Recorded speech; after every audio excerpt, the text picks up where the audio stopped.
Hi అందరికీ. మీరెప్పుడైనా he fought as a mercenary లేదా మెర్సినరీస్ ఆర్ హైర్డ్ సోల్జర్స్ అనే మాటలు విన్నారా? ఈ మెర్సినరీ అనే ఇంగ్లీష్ పదం అర్థం తెలుగులో ఏంటో, ఎలా వాడాలో ఈ వీడియోలో మనం తెలుసుకుందాం. So let's begin.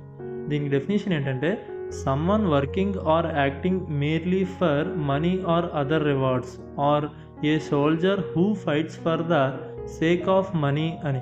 అంటే ప్రయోజనం లేదా లాభం కోసం మాత్రమే పనిచేసే నీతి నిజాయితీ లేని వ్యక్తి అని, లేదా డబ్బు కోసం మాత్రమే ఏ దేశం లేదా సైన్యం తరపునైనా యుద్ధం చేసే వృత్తి సైనికుడినే ఈ మెర్సినరీ అనే వర్డ్తో మనం చెప్పచ్చు.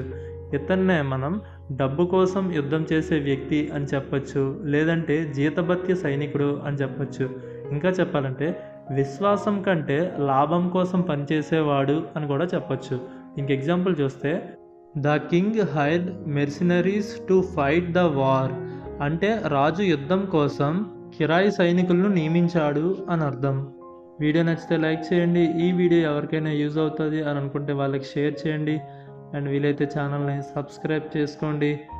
And thanks for watching.